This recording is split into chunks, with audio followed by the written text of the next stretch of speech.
Quantos podem dizer: eu quero me entregar a Ti, Senhor? Aleluia. Este é o desejo do nosso coração. Os irmãos podem tomar os vossos lugares e nós vamos meditar na palavra do Senhor. Nós temos vindo a falar sobre a carta aos Hebreus e é importante nós termos este ensino tão maravilhoso da palavra de Deus para as nossas vidas. Amém? Então, meus amados irmãos, nós vamos, agora que já temos a nossa projeção, nós vamos fazer uma pequena recapitulação do que estudámos a semana passada. Vimos que o capítulo 2 e o capítulo 1 são uma continuação, falam sobre a divindade e a natureza do Filho no capítulo 1 e como o Filho é herdeiro. Mas no capítulo 2 fala acerca da humanidade e da natureza redentora de Jesus Cristo. Se Ele não se tivesse feito homem, Ele não poderia morrer pelo homem. Depois nós vimos ainda acerca do Salvador. Vimos também, meus amados irmãos, acerca do argumento: Jesus, homem, Ele passou, experimentou a morte e depois foi elevado às alturas. Foi para o lugar onde Ele já estava e onde Ele desceu para se fazer homem. Amém? Então, este é um dos argumentos que o escritor aos Hebreus utiliza. Meus amados irmãos, e nós olhámos ainda e vimos que o homem, menor do que os anjos, apesar de ter domínio sobre a natureza, vimos que sujeitou-se à paixão da morte. A morte não o diminuiu, mas antes, pelo contrário, elevou-o. Ele foi elevado ao ressurgir, foi coroado de glória e de honra, foi colocado acima dos anjos. Depois fizemos algumas considerações. Não foi aos anjos que sujeitou o mundo futuro, vimos isto no capítulo 2, versículo 5, mas sujeitou o rebento do tronco de Jessé, como diz Isaías, e uma referência a Jesus Cristo, enquanto homem descendente de Davi. Continuando nas considerações, vimos que o escritor recorre ao Salmo 8, ao Senhor, Senhor nosso, contudo um pouco menor o fizestes do que os anjos.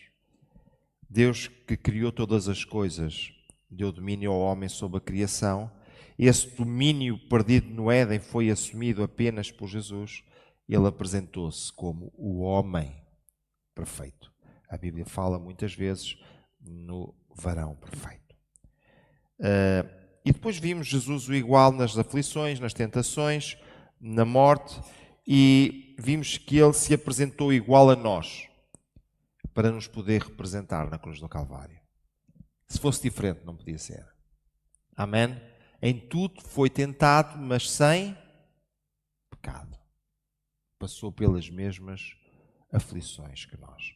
E agora, meus amados, eu gostaria de estudar convosco a carta aos Hebreus e queria começar olhando para o capítulo 3. Vamos fazer leitura, eu trouxe para projetar, assim será mais fácil dos irmãos acompanharem. Iremos fazer a leitura na revista atualizada, é uma das traduções mais comuns que os irmãos têm.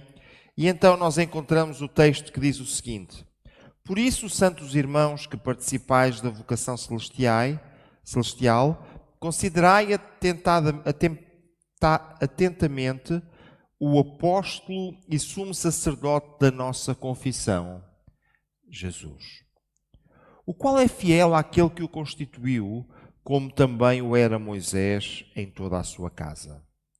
Jesus toda a vida tem sido considerado digno de tanto maior glória do que Moisés, quanto maior honra do que a casa tem aquele que a estabeleceu. No versículo 4, nós podemos ler: Pois toda a casa é estabelecida por alguém, mas aquele que estabeleceu todas as coisas é Deus. E Moisés era fiel em toda a casa de Deus como servo para testemunho das coisas que haviam de ser anunciadas. Cristo, porém, como filho em sua casa, a qual casa somos nós, se guardamos firme até ao fim a ousadia e a exultação da esperança. Amados irmãos, até aqui a palavra do Senhor. No capítulo 3, nós podemos dividi-lo em duas partes. Do versículo 1 ao 6º, que é o texto que nós vamos analisar nesta noite, e esta parte apresenta Moisés como alguém muito grande, mas Jesus como maior.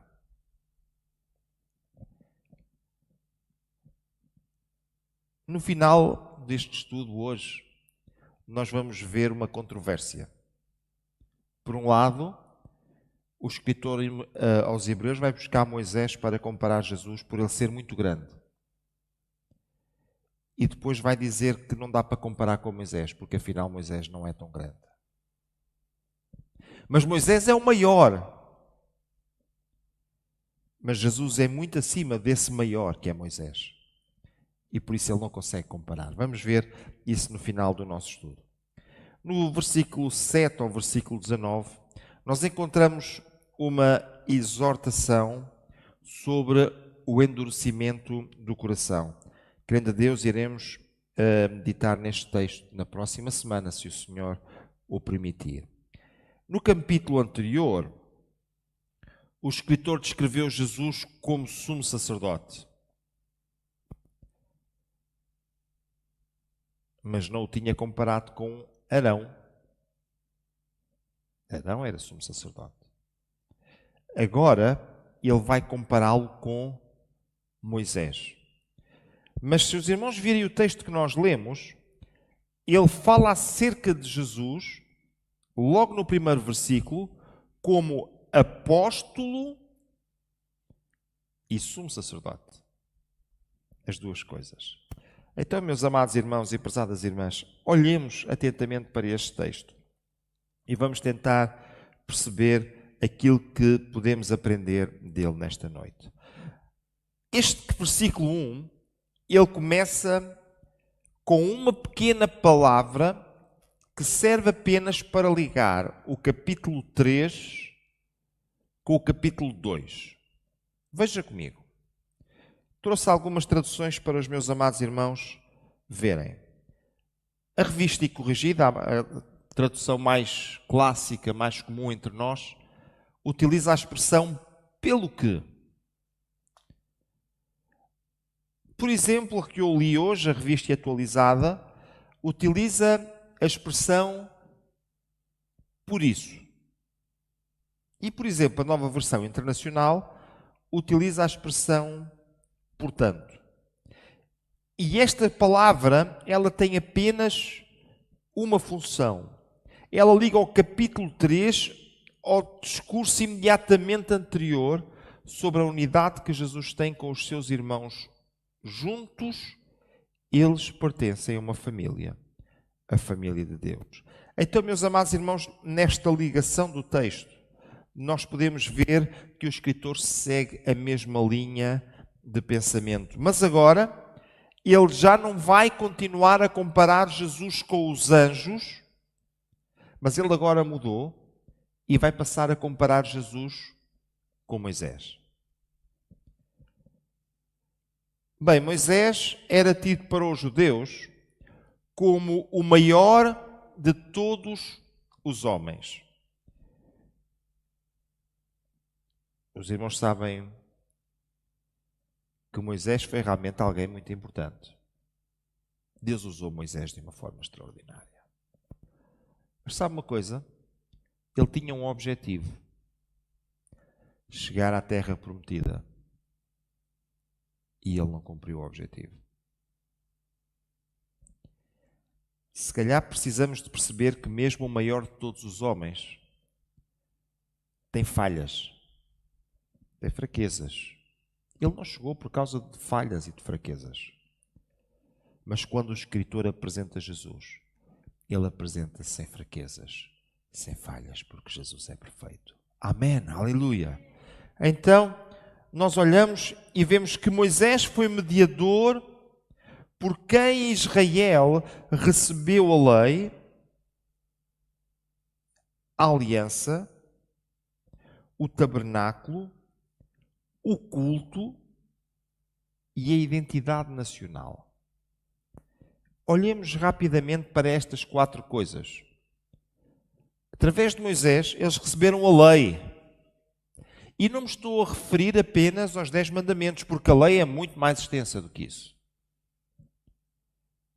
Receberam a aliança. Deus fez um acordo com o seu povo. Também foi através de Moisés que eles passaram a ter um espaço de culto, com a dignidade própria do deserto. Quero dizer-vos, aquilo era um projeto megalómano para aquela altura. Até diria para os dias de hoje. Para andar, ser transportado, funcionar. Mas também o culto foi estabelecido ali. E a identidade nacional. Moisés falou boca a boca, cara a cara com Deus. Então, aquilo que estava na mente daquelas pessoas é que Moisés era a figura muito importante. E, meus amados irmãos, agora é nesta figura tão importante que, quando ele morreu, Deus fez questão de não deixar que eles lhe fizessem o funeral. E deu ordem para ele ser sepultado pelo anjo. Uma coisa tão... Mas isto faz de Moisés alguém especial. Diferente. E, meus amados irmãos, é agora com este Moisés que o escritor vai comparar Jesus. Ele começa por fazer um apelo a que Jesus Cristo seja considerado. Eu quero dizer que para a mentalidade judaica, muito mais naquela altura, dizer que alguém podia ser comparado com Moisés era uma aberração. Ninguém aceitaria isto. Mas o escritor começa por dizer, considerai. Começa por fazer um apelo para que Jesus possa ser colocado na lista. Significa dizer que ele preenche os requisitos para ser comparado. E eu disse que no fim ia dizer que o escritor dizia que ele afinal não podia ser comparado. Jesus, como eu já falei, o apóstolo e sumo sacerdote, apresenta-se só comparável com Moisés. Que coisa tão extraordinária. E encontramos aqui um paralelismo muito interessante. Jesus foi fiel a Deus, que o designou. Os irmãos poderão ver no versículo 3. E Moisés foi fiel a Deus em toda a sua casa.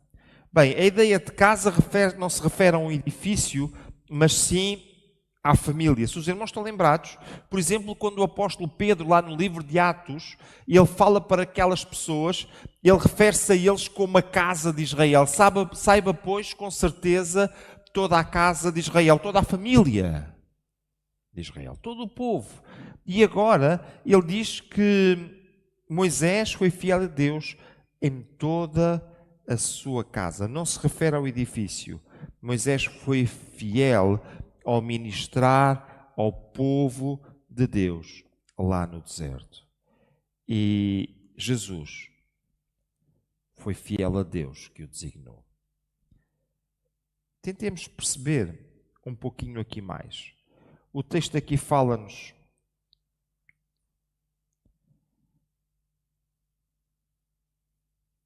penso que tive aqui um problema qualquer com os meus slides.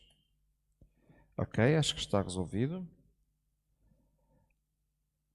Agora nós encontramos a maior glória por uma causa maior. Moisés, como servo, foi fiel na casa de Deus, mas Jesus foi construtor da casa. A gente já vai ver o que é que isto significa. Moisés foi o servo, mas Jesus foi o filho. O nível de honra é que a casa construída tem menos honra do que a pessoa que a construiu, o arquiteto e o construtor. Eu não sei se vocês já alguma vez viram aquelas placas que dizem: este edifício foi projetado pelo senhor arquiteto e tem o nome dele. Alguma vez viram lá: esta casa, temos aqui uma placa em honra à casa? Não aparece. Aparece em honra à pessoa que construiu ou à pessoa que arquitetou, que desenhou. Agora, meus amados irmãos, uma comparação que não dá para comparar. Eu disse que ia falar de uma comparação que não dá para comparar. Jesus, ele apresenta-se como o construtor da casa espiritual de Deus. Amém. Jesus foi o fundador da família de Deus. Então o lugar de honra pertence a Jesus Cristo. Amém.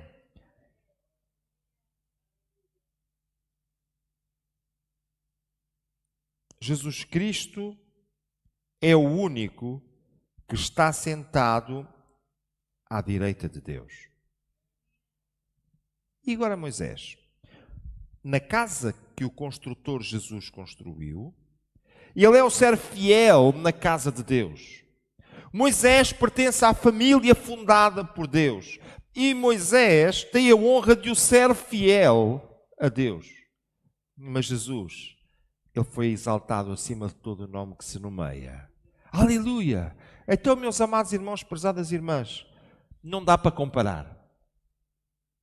Porque não dá para comparar o servo com o filho. Não dá para comparar o arquiteto com a obra que ele mandou construir. Jesus, ele é superior. A qual casa somos nós? O povo de Deus é apresentado como uma casa. No sentido que nós já vimos atrás. De corpo, de grupo, de família. Nós podemos olhar para alguns textos da palavra de Deus.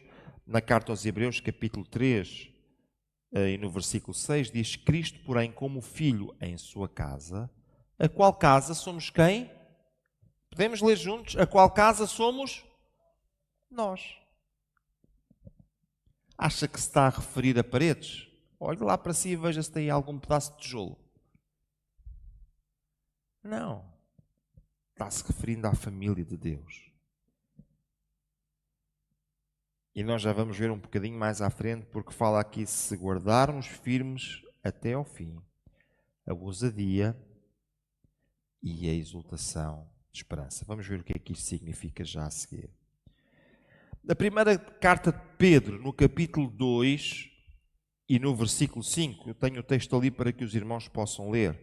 Diz: vós também, como pedras vivas, sois edificados o quê? Casa espiritual. E sacerdócio santo, para oferecer dos sacrifícios espirituais agradáveis a Deus por Jesus Cristo. E na primeira carta aos Coríntios, no capítulo 6 e no versículo 19, o apóstolo Paulo pergunta: não sabeis que o nosso corpo é o templo do Espírito Santo? Literalmente, a casa de habitação do Espírito Santo, que habita em vós, proveniente de Deus, e que não sois de vós mesmos. Então, meus amados irmãos, nós podemos ver que com frequência a igreja é comparada a uma casa. Então, agora surgem duas coisas. A primeira é a ousadia e a segunda a exultação de esperança. Deixem-me fazer uma pergunta. Vocês são ousados? O que é isso de ser ousado? Às vezes, até é dito de uma forma pejorativa. Isso é muito ousado. Outras vezes é dito como um elogio. Olha, foi muito ousado. Parece que a nossa intuação faz a diferença. o que é que nós estamos olhando aqui neste texto? Primeiro precisamos de perceber que esta carta foi escrita para os hebreus que estavam sendo perseguidos. E muitos deles estavam sendo de todas as formas pressionados para voltarem para trás.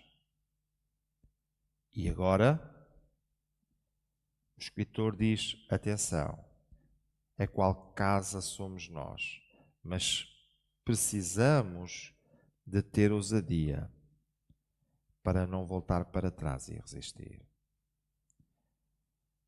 Para os cristãos hebreus, a tentação de voltar ao judaísmo não era apenas um assunto retórico, era uma realidade. Eles eram exortados a manterem a sua fé em Cristo contra a forte oposição que a igreja estava a sofrer naquela altura. Meus amados irmãos e irmãs, eu quero dizer-vos que nos dias de hoje não me parece que o judaísmo seja um problema, mas muitos problemas diferentes têm-se levantado. E enquanto a igreja do Senhor, nós precisamos de ter esta ousadia de nos mantermos fiéis à sua palavra, de preservarmos até ao fim, de não olharmos para tudo aquilo que nos é apresentado, a não ser aquilo que nos é apresentado pela palavra de Deus, que Jesus Cristo morreu pelos nossos pecados. E se nós formos fiéis a Ele, se nós o servirmos e seguirmos todos os dias até ao fim da nossa vida, nós estaremos com Ele para sempre. Amém. O Moisés foi um servo fiel na casa. Nós precisamos ser servos fiéis na casa. E precisamos ter esta ousadia de irmos até ao fim. Infelizmente, tem alturas que é mais fácil voltar para trás.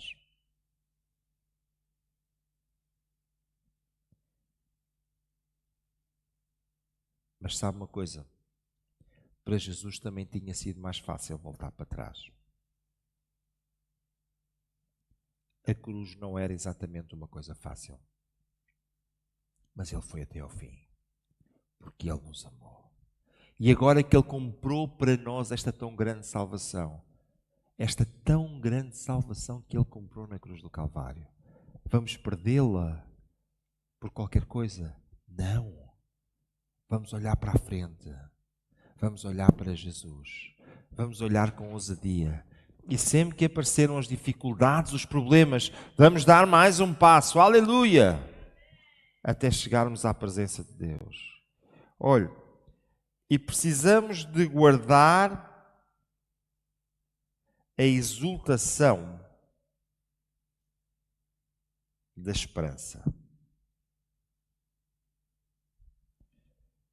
Exultação da esperança. Mais tarde o escritor, ele nesta carta, ele vem explicar o que é que ele quer dizer por esperança, sobretudo mais à frente no capítulo 6. Mas a primeira coisa que ele nos explica é que Deus não pode mentir.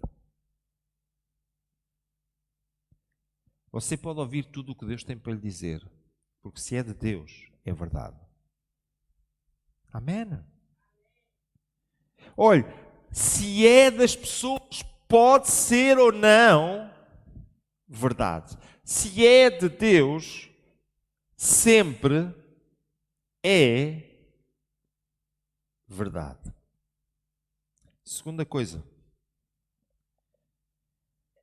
Ele é imutável.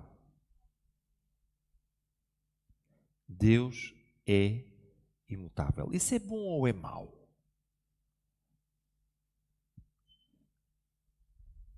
É bom ou é mau? Olha, nós não somos imutáveis. E às vezes mudamos e nem sequer nos apercebemos do que é que mudamos.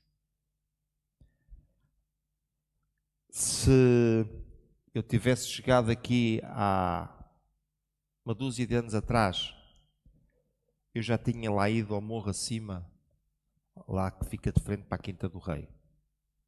Já tinha lá levado, se calhar, os jovens 2 ou 3 vezes e queria os ver a correr por lá acima. Mas agora eu não sei se corro por lá acima. Se calhar caminho. Mas eles vão correr. E se Deus permitir que eles cheguem à minha idade, quando eles chegarem à minha idade, a maior parte deles também já não vai correr. Isto funciona assim. E sabe uma coisa? Coisas que nós já fizemos, hoje já não fazemos. E coisas que nós não fazíamos, hoje nós fazemos. Nem tudo é uma perca, algumas coisas são um ganho. Nem tudo é o deixar de ter alguma coisa, algumas coisas é passar a ter alguma coisa. Tudo isto está de acordo com uma coisa só. Houve mudança. E porque houve mudança, nós olhamos para as coisas e dizemos, isso já não é igual. Eu quero dizer-lhe uma coisa. Isto nunca acontece com Deus. Com Deus, Ele é sempre igual. E sabe o que é que isso faz? Qual é a diferença? A diferença é que você sabe com o que é que conta. Porque Ele é sempre igual. Amém. Quando olhamos para Ele, nós podemos olhar certos, seguros, de que Ele vai estar lá sempre do mesmo jeito. Que não há possibilidade de uma falha. Que não há possibilidade de uma alteração. Sempre Ele estará lá. Isto não é assim comigo. Isto é assim com Deus. Por isso eu posso confiar. Amém? Um dia, e quando nós chegámos aos Açores, depois nós construímos um edifício, mas havia uma casa de banho que era feita o acesso era pela rua. E tinha uma escada íngreme. Os irmãos, porque acharam que a escada era perigosa, puseram um corrimão de cada lado. E uma irmã que já está com o Senhor, uma irmã de idade, ela não gostava do corrimão, porque isso era chamar-lhe... que acham que lhe chamavam? Pronto. Um dia cheguei lá e tinha um conjunto de irmãos de volta dela. E eu perguntei o que é que aconteceu e ela levantou-se a cabeça e disse, meu pastor, o degrau fugiu. E alguém disse logo, não foi o degrau que fugiu, o teu pé é que falhou. Sabe o que é que estávamos a dizer? Aquela nossa irmã tinha montes de escadas lá em casa e estava habituada a correr para um lado para o outro. Mas os anos também passaram para ela. Não imaginam quantas vezes ela deve ter descido aquelas escadas imensas. Nunca foi preciso, mas houve um dia em que as forças da perna já não foram as mesmas e como ela não se segurou a nenhum dos corrimões, o resto dos irmãos já sabem, não é? E sabe uma coisa? Ela depois disse-me assim com um ar tão triste, eu desci isto tantas vezes e nunca tinha acontecido. Amados irmãos, isto acontece consigo e comigo. Há sempre um dia em que alguma coisa muda. Com Deus, não muda. Porque Ele não falha. Ele não se altera. Amados irmãos, se nós quisermos confiar em alguém, nós vamos ter esperança. Sabe porquê? Porque nós confiamos em Deus, como Ele não falha. A nossa esperança é segura de que sempre Ele estará lá para nos abençoar. Que o Senhor possa abençoar os meus amados irmãos.